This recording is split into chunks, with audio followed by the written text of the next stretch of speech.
నమస్తే. Shaft academy of media arts చలనచిత్ర దర్శకత్వ శిక్షణ కార్యక్రమానికి స్వాగతం. నేను డాక్టర్ చిలకమర్రి నటరాజ్. మనం ఈ ఫిలిం డైరెక్షన్ కోర్సులో రకరకాల సబ్జెక్ట్స్ని ఎలాబొరేటెడ్గా డిస్కస్ చేసుకుంటూ వస్తున్నాం. ఒక్కొక్క మాడ్యూల్లో ఒక్కొక్క సబ్జెక్ట్ని ప్రాక్టికల్ ఏంటి, థియరీ ఏంటి, దాన్ని ఎట్లా అప్లై చేసుకోవాలి, వీటన్నిటి గురించి డిస్కస్ చేసుకుంటూ వస్తున్నాం. అట్లా development stage, pre production, production, post production almost అన్నీ కంప్లీట్ చేసుకున్నాము. Last but not the least publicity and marketing screening stage, final stage ఇది. ఇప్పుడు దానికంటే ఇంకొక అడుగు ముందుకేసి లిరికల్ సాంగ్ రిలీజ్ చేస్తున్నాం. అంటే ఒక పాటో రెండు పాటలో తీసుకొని దాన్ని స్టేజ్ మీద మనం ప్లే చేసి దాని తాలూకు ఇంపార్టెన్స్ని, తర్వాత దాని తాలూకు ఇంపాక్ట్ని ప్రేక్షకుల మీద పంప్ చేయడానికి ట్రై చేస్తున్నాము. వాళ్ళ మీద ఆ ఇంపాక్ట్ క్రియేట్ చేసేసి వదిలేస్తే వాళ్ళు సినిమాకి వచ్చే టైంకి దాని మీద ఒక ఎక్స్పెక్టేషన్తో వస్తారు. ఈ సినిమాలో పాట ఎప్పుడు వస్తుంది అని వెయిట్ చేయడము, ఇట్లాంటివి జరుగుతుంటాయి. సో అట్లా లిరికల్ సాంగ్ రిలీజులు, తర్వాత ఆడియో రిలీజు, దాని తర్వాత ప్రీ రిలీజ్ ఫంక్షన్. ఇంతకుముందు అసలు ప్రీ రిలీజ్ లేదు, ఏం లేదు. కానీ ఇప్పుడు ప్రీ రిలీజ్ ఫంక్షన్ అంటే సినిమా రిలీజ్ కంటే ముందు ఒక ఫంక్షన్ చేసి we're going to release on so and so date అని అనౌన్స్ చేసి సినిమాని అందరూ సెలబ్రిటీల మధ్యలో మనం పరిచయం చేసి వదిలేస్తున్నాం. రిలీజ్ అయిపోయింది. రిలీజ్ టైంలో ఓపెనింగ్ డే, తర్వాత థియేటర్స్ ప్రమోషన్, తర్వాత సక్సెస్ మీట్స్. జనరల్గా హిట్ అయిన సినిమాలకి సక్సెస్ మీట్స్ అక్కర్లా, కానీ కొన్నిసార్లు మనం పెట్టుకోవడానికి ట్రై చేస్తాం. సక్సెస్ మీట్ పెడుతున్నారంటే సినిమా పోయి ఉంటుందిరా అనుకునే ఫీలింగ్ మనకి ఇండస్ట్రీలో చాలా నడుస్తుంటుంది. ఎందుకంటే సక్సెస్ అవుతుందని తెలిస్తే మనకి ప్రెస్ మీట్లు అక్కర్లేదు కదా అని ఒక ఫీలింగ్ ఉంటుంది. బట్ మనము కొన్నిసార్లు సినిమాలు తీసుకొని థియేటర్లకు, ఊళ్ళోకి, సూర్యాపేటకో, పెద్దపల్లికో, లేకపోతే కాకినాడకో, రాజమండ్రికో, ఇట్లాంటి ప్లేసులలో కూడా, తిరుపతి దగ్గర ఉండే కొన్ని విలేజ్లకు వెళ్ళి ఆర్టిస్టులు కొంతమంది థియేటర్లోకి వెళ్ళి అక్కడ చూసి పబ్లిక్తో పాటు వాళ్ళు చూసి చిన్న అయిపోయిన తర్వాత చిన్న గెట్ టుగెదర్లో మాట్లాడి మళ్ళీ రావడాలు, ఇలాంటివన్నీ చేయడం వల్ల ఏమవుతుందంటే 3 రోజులు ఆడాల్సిన సినిమా వీళ్ళు వస్తున్నారంటే ఇంకో 2 రోజులు అట్లా పొడిగించుకొని 1 వీక్ దాకా. జనరల్గా ఇప్పుడున్న పరిస్థితుల్లో ఒక సినిమా 2 వారాలు ఆడిందంటే super duper duper duper duper hit cinema అని అర్థం. ఎందుకంటే ఇంతకుముందు 100 రోజులు, 150 రోజులు, 200 రోజులు, సంవత్సరాలు సినిమాలు ఆడేవి. కారణం ఏంటంటే నెంబర్ ఆఫ్ స్క్రీన్స్ తక్కువ. అప్పుడు ఒక 150-200 థియేటర్లలో సినిమా రిలీజ్ అయ్యేది. 150 సినిమా థియేటర్లలో రిలీజ్ అయితే ఒక్కొక్కసారి ఏం చేసేవాళ్ళు, ప్రింట్స్ కాబట్టి ఒక ప్రింట్ని ఆ చుట్టుపక్కల ఉండే 3, 4, 5 థియేటర్లకి ఇచ్చేవాళ్ళు.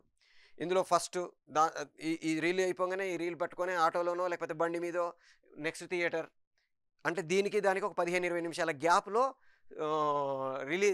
సినిమా స్క్రీనింగ్ టైమింగ్స్ ఉండేవి. ఇప్పుడు మనకి మల్టీప్లెక్స్లో ఇది 9కి, ఇది 9:15కి, ఇది 9:20కి అని పెట్టడానికి కారణం ఏంటంటే పార్కింగ్ ప్రాబ్లమ్స్.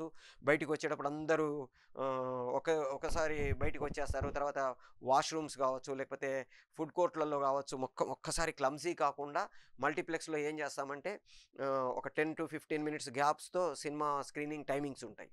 ఒక్కొక్కటి 10:50 దాకా మనకి పోవడానికి కారణాలు అవే. లేకపోతే ఇంతకుముందు అన్ని థియేటర్లు 9 గంటల కంటే 9 గంటలకు, 6 గంటల కంటే 6 గంటలకు, 2 గంటల కంటే 2 గంటలకు, 2 గంటలకు షో, 6 గంటలకు షో, 9 గంటలకు షో, 3 షోలు ఉండేవి పాతకాలంలో. ఇప్పుడు ఆ షో టైమింగ్స్ కూడా మార్చారు.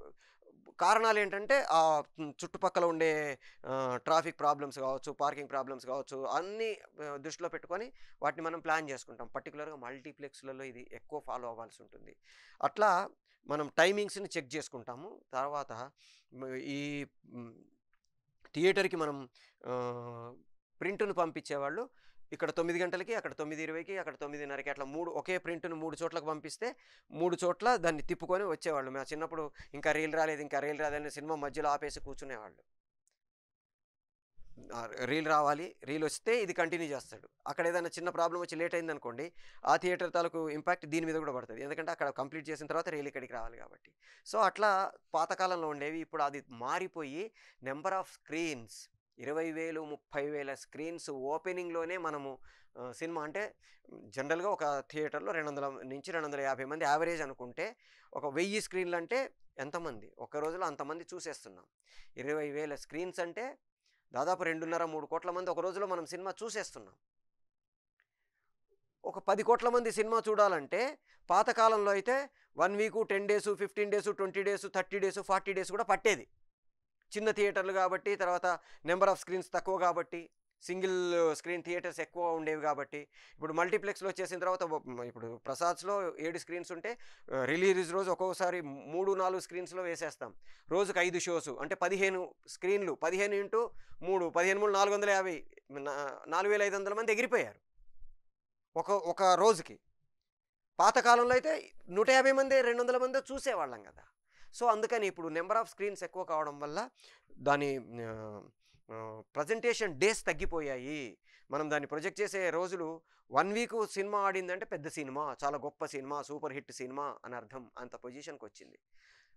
సో మనము జాగ్రత్తగా 2వ వారానికి 3వ వారానికి మన సినిమాని లాగడం కోసం ఈ ఆర్టిస్టులు వెళ్ళి ఆ థియేటర్లలో చూసి సర్ప్రైజ్ లాగా వాళ్ళతో మాట్లాడి ఫోటోలు దిగి గిఫ్ట్లు ఇచ్చి ఇవి చేయడం వల్ల ఏమవుతుందంటే పబ్లిసిటీలో సినిమా రన్ డేస్ పెరుగుతాయి. దానివల్ల కూడా సినిమాకి మనకి రిటర్న్స్ వచ్చే అవకాశాలు ఉంటాయి. ఇట్లా రకరకాల రూపాలలో పబ్లిసిటీ చేసుకుంటాం. ఇది కాకుండా press publicity, radio publicity, TV publicity, social media publicity, ఇట్లా రకరకాలుగా పబ్లిసిటీ చేస్తాము. అందులో భాగంగా ప్రోమోసు, టీజర్సు, తర్వాత థియేట్రికల్ అడ్వర్టైజ్మెంట్సు, ఇవన్నీ మనము వాడుకోవడానికి ట్రై చేస్తాం. సో ఎలా చేసినా ఏం చేసినా మనం దాన్ని ఎట్లా ప్రేక్షకులకు తీసుకెళ్తాము. ఇప్పుడు ఒకప్పుడు ఓన్లీ థియేటర్ అనేదే మనకి ఫైనల్. ఇప్పుడు అది దాటి మనం రకరకాల వీటిలలో మనం మన సినిమాని ప్రజెంట్ చేసుకోవడానికి ట్రై చేస్తున్నాం. దాంట్లో ఓటీటీ ఒకటి, తర్వాత శాటిలైట్ ఒకటి, ఓవర్సీస్ ఒకటి. ఈ 3 ఒక మార్కెటింగ్లో మనం చూసుకోవాల్సిన, చాలా జాగ్రత్తలు తీసుకోవాల్సిన 3 స్టేజెస్. ఓటీటీ అంటే డైరెక్ట్గా ఛానల్ వాళ్ళకి మనం మన సినిమాని ఇచ్చేస్తాము. వాళ్ళు దాన్ని స్ట్రీమ్ చేసి పెట్టేస్తారు. ప్రేక్షకుడు ఏ రోజైనా ఏ టైంలో అయినా వాళ్ళ ఇంట్లో కూర్చొని చూసేయచ్చు.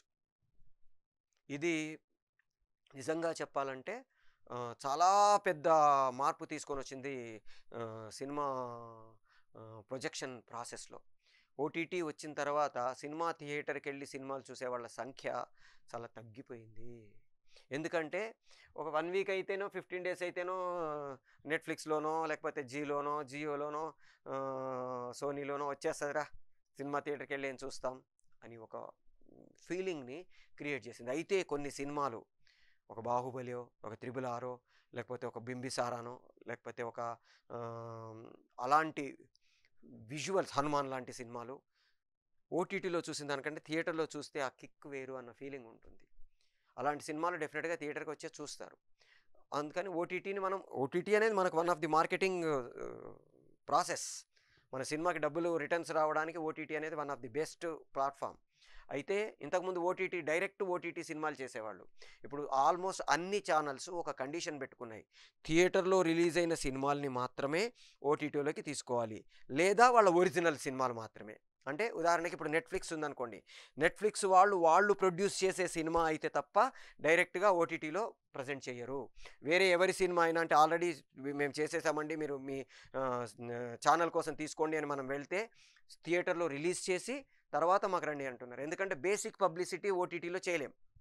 ఎందుకని ఆ ఛానల్లో ఈ సినిమా గురించి పబ్లిసిటీ చేయడం అనేది కొంచెం ఇబ్బందికరమైన విషయం. అంటే చేస్తాం కానీ అవి ఆ ఛానల్ చూసే ప్రేక్షకులకు తప్ప వేరే వాళ్ళకి ఇది రీచ్ కాదు. అందుకని ప్రతి ఓటీటీ వాళ్ళు ఇప్పుడు కండిషన్ ఏంటంటే, ప్రతి ఛానల్ వాళ్ళు ముందు సినిమాని థియేటర్లో రిలీజ్ చేసి then approach until and unless own production. ఇప్పుడు నెట్ఫ్లిక్స్ వాళ్ళు, లేకపోతే జీ వాళ్ళు, లేకపోతే జియో వాళ్ళు, వాళ్ళ ఓన్ ప్రొడక్షన్ అయితే తప్ప సినిమా థియేటర్లో రిలీజ్ కాని సినిమాల్ని they are not taking. So అందుకని మనం ఏం చేస్తాము, ముందు 2 స్క్రీన్ల, 3 స్క్రీన్ల, 10 స్క్రీన్ల, 20 స్క్రీన్ల మినిమం స్క్రీన్స్లో మనం సినిమా థియేటర్లో రిలీజ్ చేసి దాన్ని we can approach to the OTT. ఇదొక ప్రాసెస్. రెండవది శాటిలైట్, అంటే ఎంటర్టైన్మెంట్ ఛానల్స్, ఈటీవీ కావచ్చు, జెమినీ కావచ్చు, సోనీ కావచ్చు, ఇట్లాంటి ఛానల్స్లో టెలికాస్ట్ చేయడానికి మనం రైట్స్ ఇస్తాము. అంటే digital rights, telecast rights 2 different. Digital rights కూడా కంప్లీట్గా ఇవ్వట్లే. ఇప్పుడు ఒక టూ ఇయర్స్ 2.5 ఇయర్స్కే మాత్రమే ఇస్తున్నాను. ఇప్పుడు నెట్ఫ్లిక్స్ వాళ్ళని నేను అప్రోచ్ అయ్యాను అనుకోండి, 2 సంవత్సరాలకు 2.5 సంవత్సరాలకు మాత్రమే వాళ్ళకి ఇస్తున్నాను. కొంతమంది పర్మనెంట్గా ఇస్తున్నారు. బేస్డ్ ఆన్ ది నెగోషియేషన్స్ ఎన్ని రోజులు ఇవ్వాలి వాళ్ళకి అనేది మనం వాళ్ళు కలిసి డిసైడ్ చేసుకుంటున్నాం. శాటిలైట్కి ఏంటంటే ఆ, వాళ్ళు వేసిన టైంలోనే మనం సినిమా చూడగలం. ఓటీటీకి శాటిలైట్కి తేడా ఏంటంటే, ఓటీటీలో నేను ఎప్పుడు అనుకుంటే అప్పుడు అర్ధరాత్రి 12కి నాకు నిద్ర మధ్యలో మెలకు వచ్చింది, నేను పెట్టేసుకొని ఆ సినిమా కావాలంటే నేను చూడగలను. బట్ శాటిలైట్కి ఇచ్చినప్పుడు, అంటే ఒక ఛానల్ ఎంటర్టైన్మెంట్ ఛానల్కి ఇచ్చినప్పుడు, వాళ్ళు ఎప్పుడు దాన్ని టెలికాస్ట్ చేస్తే అప్పుడు మాత్రమే మనం ఆ సినిమా చూడగలము.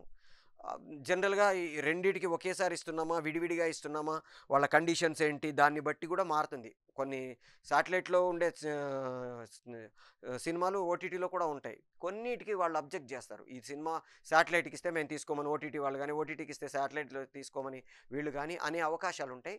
దాన్ని బట్టి మనం మేము దీనికి ఇస్తున్నాం అని అన్ని అగ్రిమెంట్స్ క్లియర్గా గుర్తుపెట్టుకోండి. ఏదైనా సరే ఆన్ పేపర్ డాక్యుమెంటేషన్తో అగ్రిమెంట్ చేసుకోవాలి డైరెక్టర్గా, ప్రొడ్యూసర్గా. లేకపోతే తర్వాత వచ్చే కన్ఫ్యూషన్స్, తర్వాత వచ్చే లీగల్ ప్రాబ్లమ్స్ ఫేస్ చేయకూడదు. అందుకని క్లియర్గా వాళ్ళతో మనం పెట్టుకుంటాం.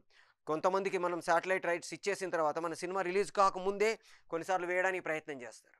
ఒకసారి దీని మీద చాలా పెద్ద ఇష్యూ కూడా జరిగింది ఇండస్ట్రీలో.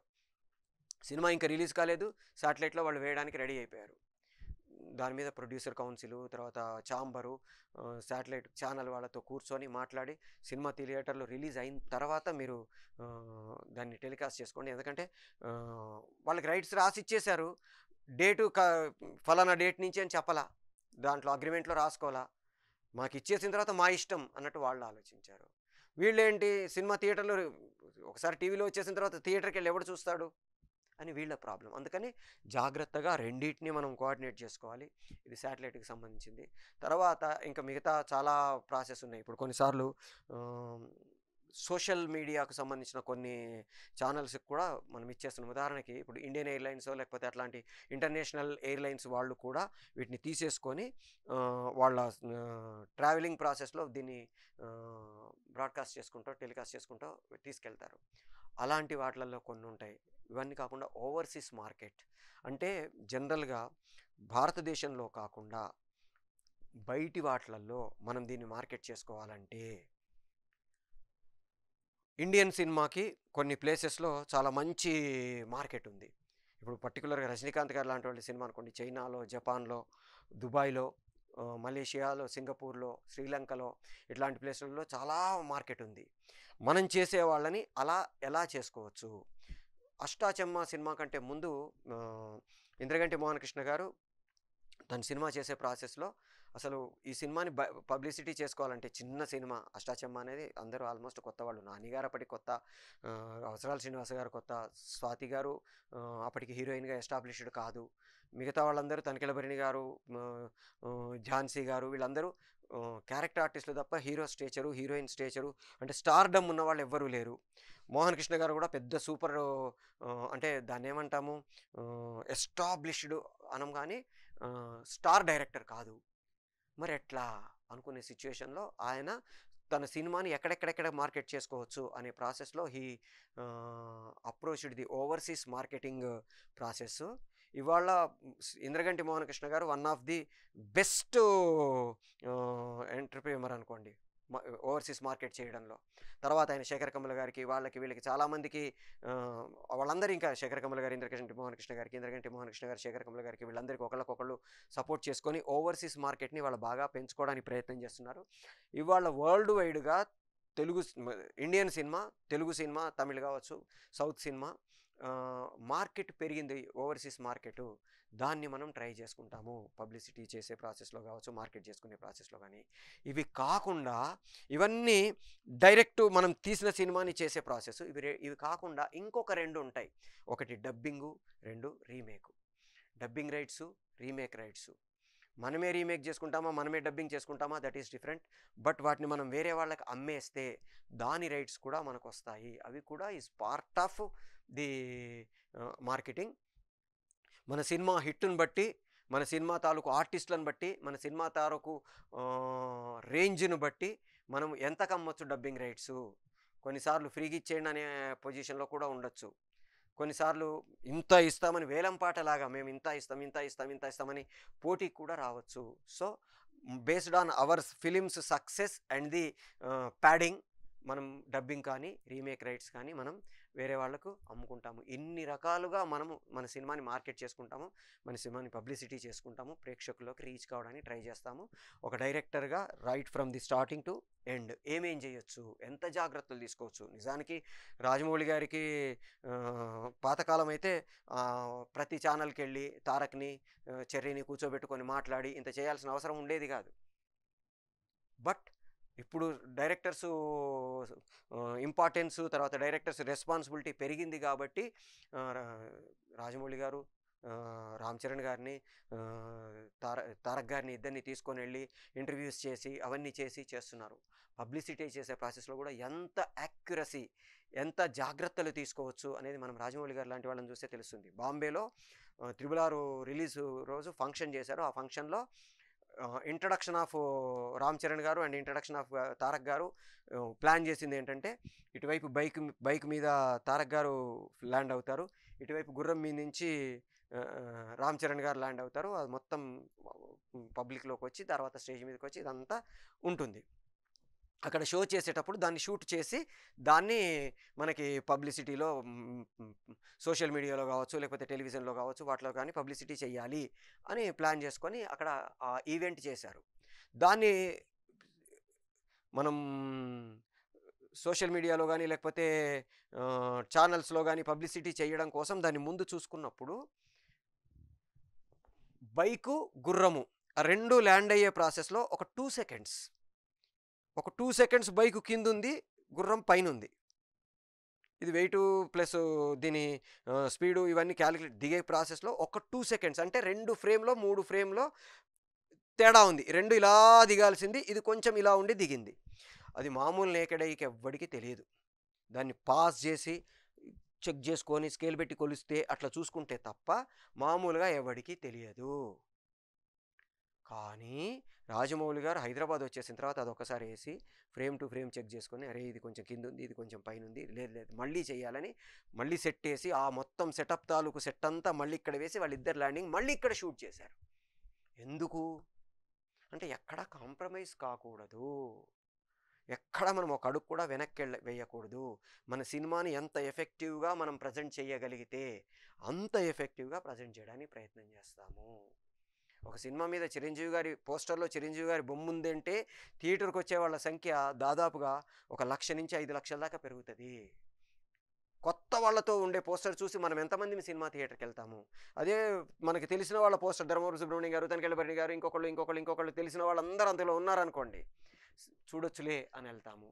అట్లా మనం పబ్లిసిటీ, పోస్టర్ పబ్లిసిటీ కావచ్చు, రేడియో పబ్లిసిటీ కావచ్చు, టెలివిజన్ పబ్లిసిటీ కావచ్చు, దేన్ని హైలైట్ చేయాలి, ఇది చాలా ఇంపార్టెంటు. అట్లాగే మనకి ఎగ్జాంపుల్కి జై చిరంజీవ సినిమా డైరెక్టర్ విజయభాస్కర్ గారు సినిమా షూటింగ్ కంప్లీట్ అయిపోయింది. మొత్తం డైరెక్షన్ డిపార్ట్మెంట్ వాళ్ళని, తర్వాత పబ్లిసిటీ వాళ్ళని మీరు ప్రోమోస్ కట్ చేయండి, రెడీ చేయండి అని ఆయన అమెరికాకి వెళ్ళి రావడం కోసం వెళ్ళారు.